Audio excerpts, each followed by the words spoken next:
यीशु है, praise the Lord. Microscope एक ऐसा मशीन है जिसके माध्यम से हम छोटे से छोटे वायरस या जर्म सबको हम देख सकते हैं, जिसे हम खाली आंख से देख नहीं सकते, परंतु उस मशीन के माध्यम से देखने में सक्षम हो जाते हैं। कई बार हम खाली आंखों से अपने जीवन को अवलोकन करते हैं, देखने का प्रयास करते हैं, तो ऐसा लगता है हमारा जीवन सटीक है, अच्छा है, सुंदर है, धार्मिक है। परंतु हम परमेश्वर के दृष्टिकोण से देखें, वचन के दृष्टिकोण से देखने का प्रयत्न करेंगे, जब तो एक एक पाप नजर आने लगेगा और हमें महसूस होगा कि हम गलत में हैं और हमें पापों की क्षमा की आवश्यकता है। और पापों की क्षमा की आवश्यकता जब महसूस होती है, पश्चाताप जरूरी होता है, क्योंकि पश्चाताप के बिना पापों की क्षमा नहीं। और यीशु मसीह अपने जीवन काल में जब सबसे पहले प्रचार करना शुरू किया, अपने सेवकाई का आरंभ किया, जिसे मत्ती 4:17 में आते हैं, उनका पहला प्रचार का पहला जो शिक्षा था, मन फिराओ कहता है, यानी कि पश्चाताप करने के विषय शिक्षा देते हैं। मन फिराव का अर्थ क्या है? मन फिराव का अर्थ है अपने पापों से फिर कर परमेश्वर की ओर लौटना। यदि कह सकते हैं हम गलत दिशा में जा रहे हैं, उस धर से लौट कर हम सही दिशा में मुड़ जाएं और चले जाएं। ये टर्निंग बैक कह सकते हैं। और इसके लिए बाइबल से उदाहरण ले सकते हैं। बाइबल में एक व्यक्ति को देखने पाते हैं जो कि मत्ती रचित सुसमाचार 21 अध्याय 28 से 32 पद में पाते हैं। वहाँ पर एक पिता है, उनके 2 बेटे हैं। अपने बेटों से कहता है जाइए और दाख की बारी में काम कीजिए। एक कहता है मैं नहीं जाऊँगा, बाद में पछताता है और जाता है और काम करता है। दूसरा कहता है मैं जाऊँगा, लेकिन गया नहीं। पूछता है कि इन दोनों में से कौन आज्ञा करे रहा? वही जो नहीं जाऊँगा कहा, लेकिन बाद में पछताया और अपने काम को करने के लिए चला गया और उन्होंने एक काम को पूरा किया। वही सच्चा पछतावा किया अपने गलतियों के लिए। और यही तो बात चाहता है। अपने जीवन को देखें, यदि गलत है तो हमें पछताव की आवश्यकता है। दूसरे उदाहरण हम देखने पाते हैं, यीशु का एक चेला जिसका नाम था यहूदा इस्करियोती। यहूदा इस्करियोती के जीवन में हम देखने पाते हैं, यीशु को बेच डाला, यीशु को पकड़वा दिया और यीशु बाद में क्रूस काट में लटका दिया गया। इन घटनाओं के बाद में समझ गया कि मैंने गलत किया है। अपने गलतियों को एहसास होने के बाद में वो यीशु से क्षमा मांग के नया जीवन की ओर मुड़ना चाहिए, उनका जीवन को सुधारना चाहिए, उनका चाल चलन को सुधारना चाहिए। उसने क्या किया? आत्महत्या कर लिया। वो पछताव किया ही नहीं। कही पहचान तो लिया अपने गलतियों को, लेकिन उसके लिए पछताव नहीं किया और यहाँ पर चूक जाता है। हम ऐसा ना करें। हम धनवान व्यक्ति के विषय में मरकुस रचित सुसमाचार 10 अध्याय 17 से 27 में पाते हैं। वहाँ धनवान व्यक्ति की चर्चा यहाँ पाते हैं कि धनवान व्यक्ति ने यीशु के पास आकर कि मैं सब आज्ञाओं को मानता हूँ, फिर भी अनंत जीवन पाने के लिए मुझे और क्या करना चाहिए? यीशु ने कहा अपने धन संपत्ति बेचकर कंगालों को दे दे, तुझे स्वर्ग में धन मिलेगा। वो बहुत निराश हो गया, हताश हो गया, क्योंकि वह धनी था। वो नहीं चाहता था, इन चीज़ों को छोड़ना नहीं चाहता था। कई बार हम अपने जीवन में समझने लगते हैं इस धनवान युवक की तरह हम सही हैं, अनंत जीवन पाने के हकदार हैं, लेकिन परमेश्वर कहता है हमारा धर्म का काम फटे हुए मैले चिथड़ों के समान है। परमेश्वर की दृष्टि में वो कुछ भी नहीं है। इसलिए क्या करना चाहिए? अपने गलतियों को पहचाने। बाइबल कहता है रोमी 3 अध्याय 23 पद में, सबों ने पाप किया है और परमेश्वर की महिमा से रहित हैं कहता है। सबों में आप और हम भी है। हम बाइबल में पाते हैं भजन संहिता 14 अध्याय 1 से 3 पद में वहां पर देखने पाते हैं, आकाश से परमेश्वर ने देखा, कोई ऐसा है क्या जिसने धर्म का काम किया हो जिससे पाप नहीं हुआ? ऐसा कोई नहीं, कोई धर्मी नहीं, एक भी नहीं कहता है। 7 अध्याय उसका 20-21 पद में हम इस बात को देखने पाते हैं कि संसार में एक सिंगल व्यक्ति भी नहीं है जिसने पाप नहीं किया हो और वो धर्म का काम ही सिर्फ किया हो, ऐसा कोई नहीं है। इसका मतलब हम पापी है तो पछताव आवश्यकता है। और पछताव के लिए मैंने कह दिया, हम यदि गलत दिशा में जा रहे हैं, मुड़ के दूसरा दिशा में जाना है। बीते दिन में मैं आज गलती से मुझे आना था रांची, उड़ीसा से रांची आना था, और मैंने मोबाइल में लोकेशन देखा कि मेरे ट्रेन कहाँ पर है, क्योंकि आजकल ये सुविधा है कि मोबाइल में आप देख सकते हैं कि लाइव लोकेशन कहाँ पर है, ट्रेन कहाँ पर खड़ी है, कहाँ पर चल रही। तो इन चीज़ों को देखने के बाद मुझे पता चला कि स्टेशन में है। इस कारण से मैं हड़बड़ी से पहुंचा, क्योंकि मैं लेट हो रहा था और उसी दरमियान गाड़ी खड़ा था और छूट ही रहा था। मैं चढ़ गया। मुझे लगा कि क्योंकि लाइव लोकेशन यहीं का दिखा रहा है, स्टेशन का है, इसी स्टेशन का यही ट्रेन होगा। मैं चढ़ गया, लेकिन मुझे गलत दिशा में जा रहा है। जब ट्रेन गलत दिशा में जा रहा है तो मुझे समझ में आया कि लोगों से पता ये कौन सा ट्रेन है। मुझे पता चला कि ये तो दूसरी दिशा में जाने वाले ट्रेन है और मुझे लगा कि मैं गलत दिशा में आगे बढ़ रहा हूँ। जाने के बाद मैं कांटेक्ट करना शुरू किया, मैं क्या करूँ, कैसे अपने जर्नी को सुधार सकूँ। उसके बाद भी एक स्टेशन है चकलदरपुर सीकेपी। जहाँ आने के बाद में मैंने एक पादरी से फ़ोन से संपर्क किया जो उसी जगह पर रहते हैं, और उनसे फ़ोन संपर्क में पता चला कि वो उसी ट्रेन से कहीं से आ रहे हैं। तब मैं वहाँ उतरा, उनसे मिला, और शाम के समय था और रात के समय में कोई यात्रा के लिए, मुझे यात्रा के लिए कोई बस नहीं था जिससे मैं रांची आ सकूँ, इसलिए उसके घर में मेहमान रहा। दूसरा दिन फिर मैं रांची आ गया। मेरा कहने का मतलब मैं गलत दिशा में जा रहा था, मुझे जब भी पता चला मैं उतर गया और मैं सही दिशा में बढ़ने का कोशिश किया। हम जीवन में कई बार ऐसे गलती कर बैठते हैं, गलत दिशा में बढ़ने लगते हैं, गलत कामों में बढ़ने लगते हैं। हम जब भी जान गए कि हम गलत दिशा में हैं, गलत तरफ में बढ़ रहे हैं, उसी घड़ी अपने यात्रा को स्टॉप करना है, उसी घड़ी अपने कामों को, बुरे कामों को स्टॉप करना है, उसी घड़ी हमें वापस लौटना। यही तो पछतावा है और टर्निंग बैक का आता है। आपको मुझे पछतावा क्यों जरूरी है? सवाल उठता है कि पछतावा क्यों जरूरी है? ये हमारे पापों की क्षमा के लिए अति आवश्यकता है। अब यदि देखिएगा, पहला जो है 1 अध्याय 8-9 पद में कहता है, जो समझता है मुझ में कुछ भी पाप नहीं है, अपने आप को धोखा दे रहा है कहता है। परंतु वहीं पर वचन कहता है, यदि हम अपने पापों को मान ले तो हमारे पापों को क्षमा करने के लिए धर्मी और विश्वास योग्य है कहता है। इस कारण से हम यदि अपने पापों की क्षमा चाहते हैं, हमें पछतावा की आवश्यकता है। और यही तो बात कहता है। पुराना नियम समय में हम देखिए बलिदानों की चर्चा हम पाते हैं, अनेक प्रकार की बलिदान। उनमें से जो व्यक्ति पाप करता है, दोष करता है, उसके लिए भी बलि चढ़ाया जाता था। और खासकर मेमनों का बलि तो उस समय का प्रिय था, और मेमनों को चढ़ाना उस समय का काम था। और कोई भी मेमना को जब बलि चढ़ाया जाता, देखा जाता तो उस मेमना कोई प्रकार का दोष त्रुटि तो नहीं है, कोई बीमार तो नहीं है, उसमें कोई दोष त्रुटि होने से उनको रिजेक्ट कर दिया जाता था, बलि चढ़ाने के योग्य नहीं समझता था। तो अच्छा वाला को लाया जाता था, बलि चढ़ाया जाता था उसके पापों की क्षमा के निमित्त। ये तो पुराना नियम की काल है। परंतु यीशु मसीह आने के बाद में खुद परमेश्वर का मेमना बनकर कलवरी के क्रूस पर चढ़कर अपने प्राण को दे दिया और लहू बहाकर सबों के निमित्त एक ही बात में अपने आप को बलि चढ़ा ली, और दूसरा कोई बलिदान नहीं। हमें सिर्फ यीशु मसीह पर विश्वास करना है, उसके बहे लहू से हमारे पाप धोए जाते हैं, क्षमा किए जाते हैं। इस कारण से क्या करना है, हम यदि अपने आप को गलत जगह पर पाते हैं तो हमें पछतावा की आवश्यकता है, क्योंकि पाप क्षमा के बिना हम स्वर्ग को नहीं जा सकते हैं। पाप क्षमा के बिना हम, सच्चे पछतावा और पाप क्षमा के बिना प्रभु का विश्वास में दृढ़ और स्थिर नहीं रह सकते हैं। मैं एक व्यक्ति को जानता हूँ जो बीते दिनों में ट्रक चलाता था, अभी तो रिटायर होकर घर में है, और ये ट्रक चलाता बहुत तेजी के साथ चलाता था। अपने जीवन के घटनाओं में उन्होंने बताया, एक बार क्या हुआ, रात का समय था और एक रोड में आगे तेजी से बढ़ रहा था। आगे ब्रिज खराब था और उसने नहीं देखा कि ब्रिज पहुंचने से पहले एक लकड़ी से छेक दिया गया रोड को, और रोड छेकने के बाद में एक छोटा सा गली जैसे रोड निकाल दिया गया ताकि वहां से होकर वो गुजरते हुए गाड़ी सब आगे बढ़े। लेकिन उसने ध्यान नहीं दिया, गाड़ी को सीधा आगे बढ़ा दिया। लेकिन उसको लगा कि आगे कुछ है, उसने गाड़ी को स्टॉप कर दिया। जैसे ही खड़ा किया उसके बाद में उतार के देखने लगा, आगे तो बहुत बड़ा खाई है।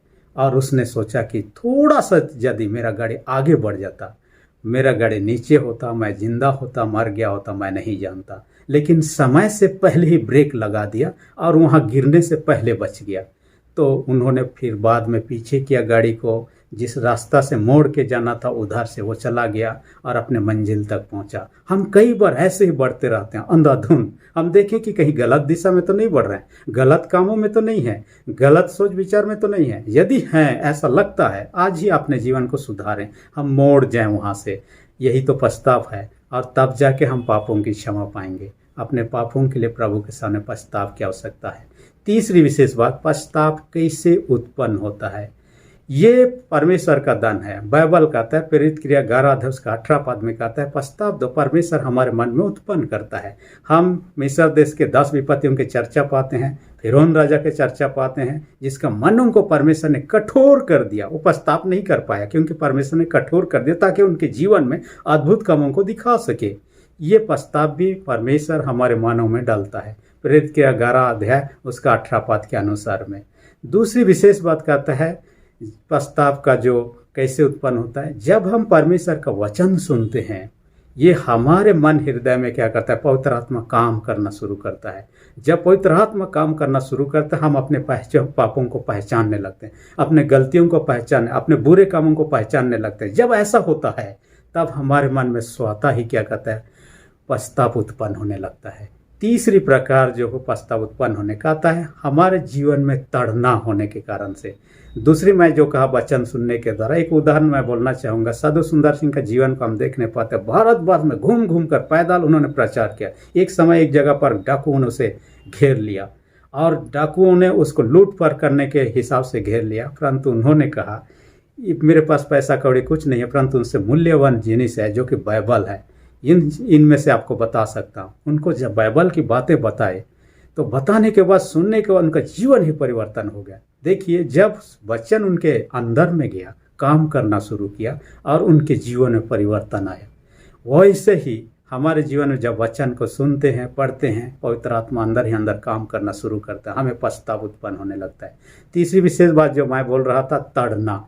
परमेश्वर कई बार ऐसे तड़ना परिस्थितियों का हमें सामना करने का मौका देता है ताकि उन परिस्थितियों के माध्यम से हम प्रभु को जान सके। कई बार आप देखिएगा, जिस घर में कभी भी विनती प्रार्थना ना होता हो, कोई बीमार हो गया, कोई किसी प्रकार का तकलीफ हो गया, अचानक से विनती का ख्याल आने लगता है। अचानक से पास्टर को बोलिए, अचानक से प्रेयर करने वाले व्यक्ति को बोलिए ताकि उनके लिए प्रार्थना कर सके और वो चंगा हो सके। उससे पहले तो कुछ भी नहीं ध्यान देता था। कई बार परिस्थिति ऐसा आता है, तब हम अपने गलतियों को एहसास करते हैं।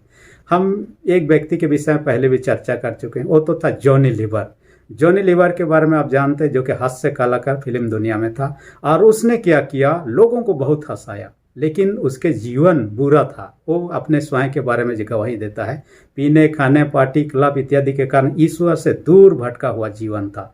परंतु उसका बेटा जब बीमार हुआ, सीरियस हो गया, मरने के कगार पर था, और जब ईश्वर ने उसे बचा लिया, तब उसका जीवन में बदलाव आता है। वो कहता है, यदि मेरा बेटा इस प्रकार की परिस्थिति में नहीं पड़ता, हो सकता है मैं आज भी उन बुरे कामों को करते रहता जैसे पहले था, लेकिन उनका जीवन बदल गया, परमेश्वर की सेवा में अपना समय देता है।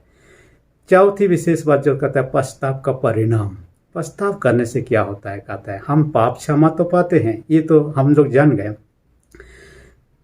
पाप क्षमा बाइबल कहता है, यशायाह 55 अध्याय 7 पद में कहता है, यदि हम अपने पापों को मान लेते हैं तो हमारे पापों को वह क्षमा करता है। दूसरी विशेष बात यह कहता है, स्वर्ग में आनंद होता है, स्वर्गदूत लोग आनंदित होते हैं जब हम पछताव करते हैं, पापों की क्षमा पाते हैं। कोई भी व्यक्ति पापी है, गलत दिशा में है, विनाश के कगार में, उससे यदि वापस आ जाता है प्रभु के पास, स्वर्ग में आनंद होता है। लुक्का 15 अध्याय उसका 7 पद और 10 पद में हम स्पष्ट रूप से पाते हैं स्वर्गदूत स्वर्ग में आनंद मनाते, क्योंकि हर एक व्यक्ति जो पछताव करके क्षमा प्राप्त करता है और प्रभु के अनुग्रह से स्वर्ग हो जाएगा, उन्हीं लोगों के साथ में रहेगा और प्रभु की महिमा एक साथ करने वाला है। इसलिए लोग खुश होते हैं। और आपको मुझे भी अपने गलतियों का एहसास है तो पछताव करने की आवश्यकता है। तीसरी विशेष बात कहता है, पवित्र आत्मा का दान हम प्राप्त करते हैं। इसके विषय में हम प्रेरित क्रिया 2 अध्याय 38 पद में पाते हैं। पतरस जबकि पवित्र आत्मा उनके ऊपर में उतरा, चेलों पर उतरा, प्रेरित किया 2 अध्याय में हम पाते हैं, उन्होंने प्रभावशाली उपदेश दिया और उपदेश को सुनकर न केवल 1, 2, 3 हजार के लोग प्रभु पर विश्वास किए और उन्होंने पछताव का संदेश दिया कि अपने अपने पापों से लौट जाइए, मन फिराइए, ताकि पवित्र आत्मा का दान पाओगे। हम यदि अपने जीवन के गलतियों से हम लौट जाते हैं, ये जीवन क्या हो जाता है, शुद्ध हो जाता है, पवित्र हो जाता है, परमेश्वर से क्षमा करता है। जब शुद्ध हो जाता है, परमेश्वर के आत्मा यहाँ आकर वास करने लगता है और परमेश्वर के डायरेक्शन हम चलने लगते हैं। इस कारण से हमें पछतावा आवश्यकता है। इसलिए परमेश्वर का वचन के संगति में आइए, परमेश्वर के संगति में आइए, ताकि अपने पापों को पहचान सकें। क्योंकि जब तक हम कभी कभी क्या होते हैं, आईना में जब तक नहीं देखते हैं हमारा चेहरा कैसा दिख रहा है, हमारा शरीर कैसे दिख रहा है, अपने आप को देख नहीं पाते। जब आईना के सामने आते हैं स्पष्ट रूप से देख पाते हैं कहाँ गंदगी है, कहाँ साफ करने की ज़रूरत है, उसके आधार पर हम साफ करने लगते हैं। वैसे ही हमें परमेश्वर के संगति में, वचन के संगति में आना चाहिए, ताकि इनके संगति को अपने पापों को पहचाने, पछताव करें। मैं एक पास्टर के बारे में और मैं एक मोची के बारे में पढ़ रहा था और लिखा हुआ है कि पास्टर जब भी चल जाता था, एक मोची को देखता था जो कि रास्ता में पड़ता था। हर संडे को वो बैठा करता था और जूता पॉलिश और सिलाई उलाई कर काम करता था। एक दिन पास्टर उसके घर में गया, उनके कहा कि आप लोग चर्च क्यों नहीं आते हैं। उस मोची ने कहा कि हम यदि जाएंगे चर्च में, उस दिन का जो कमाई है वो तो नहीं आएगा, यदि उस दिन का कमाई नहीं आएगा तो खाएंगे क्या। इस कारण से हम मजबूरी होकर हम काम करते हैं। पास्टर ने कहा एक दिन में आप कितना कमाते, खासकर संडे का दिन में कितना कमाते। उन्होंने कहा कितना रुपया, उनको बताया। मैं पास्टर ने कहा अगले संडे को आप चर्च चाहिए, चर्च अटेंड कीजिए और अटेंड करने के बाद में घर में रहिए, कुछ भी कीजिए, लेकिन जो कमाई आप संडे को करते तो उसको मैं सोमवार को दे दूंगा। आप कोई भी आकर मेरे घर से उतना पैसा जो आप संडे को कमा सकते थे आकर ले जाए। और उस मोची ने अपने परिवार के साथ चर्च गए, लौट गए। सोमवार का दिन आया, उनका धर्म पत्नी को उन्होंने भेजा और वो पास्टर के पास जाकर वो पैसा ले आए। फिर दूसरा हफ्ता आया, ऐसा ही हुआ। तीसरा हफ्ता आया, ऐसा ही हुआ। चौथा हफ्ता आया, उसके बाद में चौथा हफ्ता का मंडे को, सोमवार का दिन में कोई पैसा लेने नहीं आए। तब पास्टर को लगा कोई बीमार तो नहीं हो गए जिनके कारण से कोई नहीं आए। तब पास्टर उनके घर विजिट करते हैं। जाने के बाद उनको देखता है ये लोग घर में हैं और उनको पूछता है आप लोग क्यों नहीं आए पैसा लेने के लिए। उन्होंने कहा जब हम चर्च नहीं जाते थे कई प्रकार के बुरी बुरी आदतें हमारे जीवन में थी और कई फिजूल खर्चा हमसे होता था, और जब हमने चर्च जाना शुरू किया, वचन को सुनना, उसके बाद में देखने लगे कि हमारा जीवन कितना बुरा है। हम अपने जीवन में परिवर्तन लाना शुरू किए। हम उन गलतियों को छोड़ना शुरू किए। वो शराब पीना, सिगरेट पीना और दूसरे जो अनैतिक वाला काम है, ऐसे कामों से हम परे रहने लगे। इससे पैसा बचने लगा। हम संडे को ना भी काम करें फिर भी उस दिन के निमित्त पैसा हो जा रहा है। इस कारण से हमने जान लिया कि गलती हम में ही था। इस कारण से हम पैसा लेने के लिए आप आगे से नहीं आएंगे। हम चर्च भी आएंगे लेकिन विश्वासतापूर्वक कमाएंगे भी, और संडे का दिन काम बिना किए भी प्रभु हमारी ज़रूरतों को पूरा करेगा। हम अपने जीवन में कई बार ऐसे परिस्थितियों को सामना करते हैं। हम सोचते हैं कि मेरे जीवन इस प्रकार की क्यों है। हम प्रभु के पास आएँ, अपने जीवन की उन गलतियों को जब पहचानते हैं, हम अपने जीवन को पछताव करने के लिए अगुवाई करें, क्योंकि पछताव की ना पापों की क्षमा नहीं है, पापों की क्षमा के बिना हम स्वर्ग को नहीं जा सकते हैं। धनवान व्यक्ति ने सोचा मैं सब कुछ परफेक्ट हूँ। कई बार हमारे मन में इस प्रकार के ख्याल आ सकता है। तो बाइबल तो कहता है हमारा धर्म का काम फटे हुए मैले चिथड़ों के समान है, जो कि परमेश्वर के दृष्टिकोण से नहीं है। हम अपने दृष्टिकोण से उसको देखने का कोशिश करते हैं और खाली आंखों से दिखता नहीं हमारे पास, जैसे कि मैंने माइक्रोस्कोप का चर्चा किया। इसलिए आज ही प्रभु के पास आए, प्रभु से उस दया आशीष अनुग्रह क्षमा को ग्रहण करें पश्चाताप के माध्यम से, जो हर एक को देना चाहता है, न केवल कोई जाति विशेष पर, कोई धर्म विशेष पर है। प्रभु के पास जो कोई आते हैं अपने पापों को पश्चाताप करके उस पर विश्वास करते हैं, उनको प्रभु एक नए जीवन देता है। पापों की क्षमा देकर उनके जीवन में पवित्र आत्मा का दान देता है और उनको स्वर्ग राज्य का वारिस करवाता है। इसलिए हम यदि इन मौकों को हमारे आपके मेरे जीवन में आया है, आज अपने हृदय को कठोर मत कीजिए। नीति वचन 1 अध्याय 20 पद से आगे देखिए। यदि आज तुम उसके आवाज़ को सुनते हो, परमेश्वर के वचन को सुनते हो, अपने हृदय को कठोर न करो। यदि कठोर करते हो, तुम्हारे जीवन जब विपत्ति आती है, तुम प्रार्थना करने लगे हे प्रभु मुझ पर दया, उस दिन मैं हंसूंगा कहता है। ऐसा ना हो कि उसके वचन सुनकर हम कठोर हो जाए और एक दिन जब समस्या मुसीबत की घड़ी आएंगे, हम पुकारेंगे प्रभु आपके मेरे ऊपर में हंसने लगेगा। ऐसा सिचुएशन को आने ना दे, परंतु आज ही अपने जीवन को प्रभु को सौंप कर उसके अनुग्रह से उस स्वर्ग राज्य जाने के लिए अपने आप को तैयार करें। प्रभु ऐसा करने में हमारी सहायता अगुवाई कर वचन के दशकों को अधिक से आशीष दे। आमीन। यदि अब तक आपने मेरे चैनल जय मसीह प्रीचिंग को सब्सक्राइब नहीं किया तो इसी घड़ी नीचे जो रेड बटन सब्सक्राइब लिखा हुआ उसे दबा दीजिए और बेल आइकन को भी ऑल पर सेट कर दीजिए, ताकि मंगलवार, बुधवार और शनिवार 3 वीडियो सप्ताह में आती है, उनका नोटिफिकेशन आपको समय पर मिल सके। धन्यवाद।